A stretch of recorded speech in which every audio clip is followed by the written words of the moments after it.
वेदों का क्रम एक बहुत ही वैज्ञानिक और दार्शनिक नियम पर आधारित है। जहां ऋग्वेद हमें उत्पत्ति, वाई एंड व्हाट का ज्ञान देता है और यजुर्वेद हमें कर्म, एक्शन करना सिखाता है, वहीं इसके अगले चरण में सामवेद और अथर्ववेद आते हैं।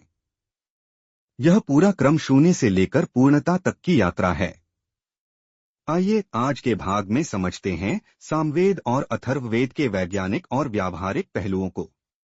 सनातन एक प्राकृतिक सत्य के भाग 7 में आपका स्वागत है। नमस्ते साथियों। सामवेद द कनेक्शन, उपासना और संगीत का विज्ञान। सामवेद ऋग्वेद के मंत्रों को स्वर और संगीत प्रदान करता है। यह हमें सिखाता है कि ज्ञान को केवल मस्तिष्क में ही नहीं बल्कि हृदय में भी उतारना आवश्यक है। मूल मंत्र ज्ञान से चेतना का मिलन और मन को शांत करने का मार्ग। श्लोक अग्ने आया ही वीत्ये गृणानो हव्यदात्ये निहोता सत्सी बर्हिषि। अर्थ हे प्रकाश स्वरूप परमात्मा, हमारे हृदय में आएं और हमारे ज्ञान रूपी यज्ञ को स्वीकार करें। श्रीमद् भगवद गीता के 10वें अध्याय विभूति योग के 22वें श्लोक में भगवान श्री कृष्ण कहते हैं, वेदाना सामवेदोस्मि देवानामस्मि वासवः। वेदों में मैं सामवेद हूँ और देवों में इंद्र हूँ। जब श्री कृष्ण कहते हैं कि वे वेदों में सामवेद हैं, तो इसके पीछे के गहरे अर्थों को इस प्रकार समझा जा सकता है। संगीत और रस की प्रधानता।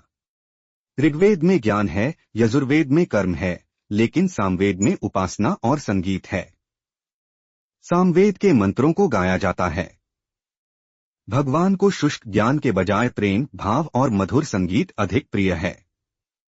इसीलिए उन्होंने स्वयं को सामवेद कहा, क्योंकि यह हृदय को द्रवित करने वाली विधा है। 2 साम का अर्थ सौम्यता और शांति। साम शब्द का एक अर्थ शांति या सौम्यता भी होता है।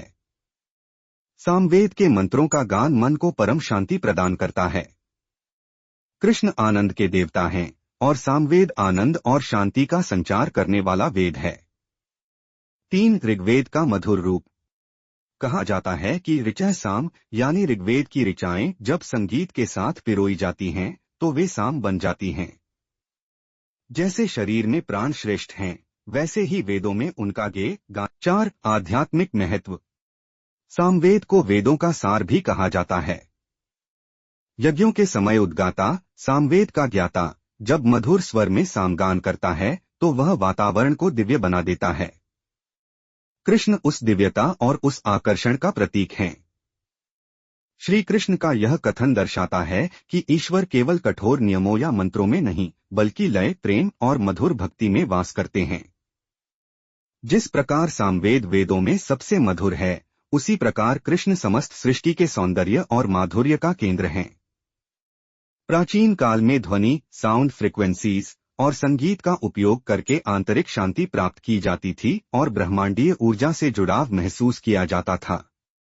सामवेद हमें बताता है कि संगीत केवल मनोरंजन नहीं बल्कि प्रकृति से जुड़ने का एक गहरा भावुक माध्यम है। अगर आपको यह जानकारी मूल्यवान लगी तो चैनल को सब्सक्राइब करें और इसे शेयर करें।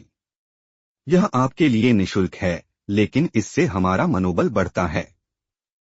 अथर्ववेद द पर्पस, उपयोगिता, अर्थ और स्वास्थ्य का विज्ञान। चारों वेदों के क्रम में अंत में आता है अथर्ववेद, जो हमें जीवन का पूर्ण दर्शन, प्रबंधन, मैनेजमेंट और समाधान, सॉल्यूशन प्रदान करता है। इसमें हर चीज का अर्थ है।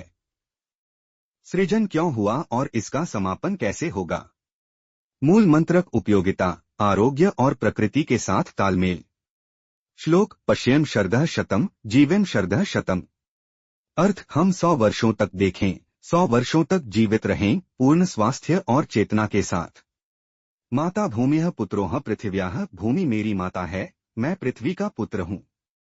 अथर्ववेद हमें सिखाता है कि समाज कैसे चले, बीमारियां कैसे दूर हों और हम प्रकृति के संसाधनों के साथ मिलकर कैसे आगे बढ़े। चारों वेदों की यह यात्रा हमें सृष्टि के नियमों से परिचित कराती है। इनमें किसी एक सीमित कथा का नहीं बल्कि संपूर्ण ब्रह्मांड के विज्ञान का वर्णन है।